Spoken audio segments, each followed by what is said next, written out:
My favourite Brazilian, old Richie, has been charged with throwing a flare after the Chelsea game.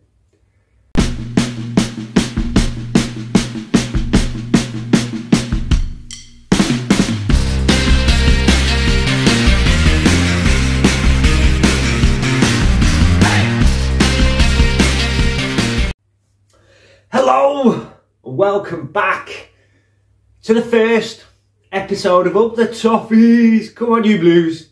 Right, lots to discuss that's happened over the last few days and weeks or so. We'll start with the Burnley duo. James Tarkowski and Ben Mee have both been linked with moves to Everton. Are they any better than what we've already got? Maybe, maybe not. Tarkowski's a free transfer, just his wages, so that's a no-brainer really. You're going to get probably a 10-15 million pound rated defender, but we've been here before with Michael Keane and that's not worked out that well all in all, but we shall see. Ben Mee, I don't know, it's one of those, I'm not sure, but in Frank we trust, I suppose.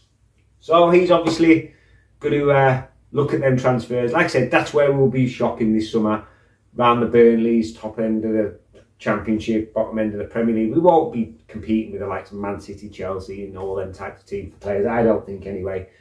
So we haven't got the money and that's just the reality of it, and that's where we will be shopping. So that's that dealt with. My favourite Brazilian, old Richie, has been charged with throwing a flare after the Chelsea game. It took a while to charge him, maybe. It was what it was. He picked it up off the pitch, threw it. He never actually aimed it into the crowd. He aimed it towards the corner in between where the disabled section is and the fans are there. So it landed there. It was not. He didn't actually throw it into the crowd if you see it properly. So what will be will be. The FA and all the rest of the possibly corrupt people who don't like Everton might get him a ban for the start of the season, which would be unfortunate, but that's the way that lies. I love Richarlison, I'm not going to lie, and he is frustrating to watch at times, but the bloke is class. Him and Jamie Carragher on Twitter just had me stitches all day long. So on to the other striker and Dominic CalvertLewin's future. Where does his future lie? Maybe at Newcastle. Who knows? My opinion on Dominic Calvert, he has had one good season. Last season, he was injured all the while. He was in and out. He came back, got injured again. Little niggles here and there. If he can get back to full fitness and have a full season, he will be a force to reckon with. I do rate him. But it's the inconsistencies of the guy and the little stupid niggling injuries that keep coming up, whether it's in training, whether it's something that happens, whether the medical team is not up to it, I don't know. We had it all through last season. Mina is exactly the same. He's in and out, in and out. He's a class defender when he's on form and he's fit, but that's not regular enough for us. So, next one, the Chelsea duo. Having Frank Lampard as your manager, you are going to be linked with every single Chelsea player going, and there's a lot of Chelsea players going at the moment. I think they had something like 30 odd players on loan last season. That's ridiculous. How many players have they got on their books? Anyway, the two we're going to talk about are Billy Gilmour and Conor Gallagher. Conor Gallagher. Billy Gilmour, I don't know a lot about, so I'm not really going to go into him. It is what it is with that one. Conor Gallagher absolutely destroyed us in that FA Cup quarter-final when we lost 4-0 at Palace. He was, on that day, world-class. So maybe if you can get someone like a more creative midfielder than what we've already got, if you look at Allen, Delph, people like that in the central midfield, all holding midfielders, we've got no real creativity in the midfield. So Conor Gallagher could be a very, very good shout. Also, the next one could be a good shout, but I can't see it coming off. Christian Eriksen. Fair play to the guy after what happened to him. whether you, a lot of people have got different opinions on this, whether it was to do with jab, whether it was whatever. Anyway, that doesn't matter. Brentford were the only team who were willing to take a chance on him. So if me personally, if I was Eriksen and Brentford is still in the Premier League, I'd have another year there and just say to them, listen, thanks for giving me a chance. I'm staying where I am for a season, see where we end up. And then he's coming, I think he's 32, 33 years old, so he's still got a few years left in him. But a lot of teams are sniffing around him after his performances for Brentford, which were all pretty damn good. Assists, a couple of goals thrown in.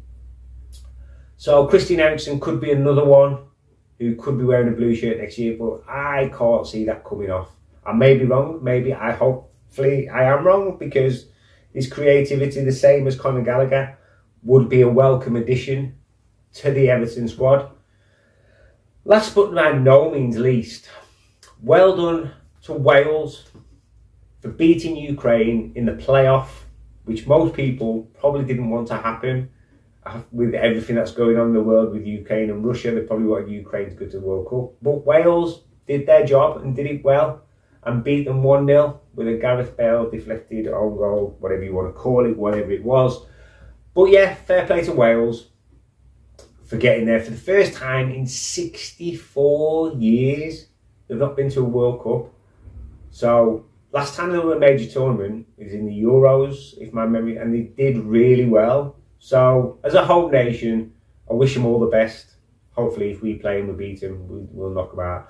But that is what it is. So that's it for the first episode of Up the Toffees. I hope if you've got any comments below about anything I've spoke about, whether you're a Chelsea fan, whether you're a Frank Lampard fan, Burnley fan, anybody, Newcastle fan, what do you think of Dominic CalvertLewin? What do you think Burnley going down and having to probably lose a lot of your best players? Yeah, any football fan who's watching this video, please leave a comment below and let me know what you think. I love interacting with people in comments and getting into conversations about football, because that's what I'm all about. So I just want to say thank you very much for watching. I hope you have enjoyed this first episode of Up the Toffees. Lots more to come, because as things develop and things change and transfers come in, this pre-season will start very soon. We'll look at the pre-season games. We're out in America for one of them soft little tournaments, but that's where we go, because that's where the money is, and I can't blame us for it. So yeah, thank you very much for watching. Smash that like button, hit that subscribe button. When you hit the subscribe button, don't forget the notification bell. Click all and you will get every single notification from me, Rob, at Rob Soulmade. So from me, Rob, up the toffees. Thank you very much. Peace.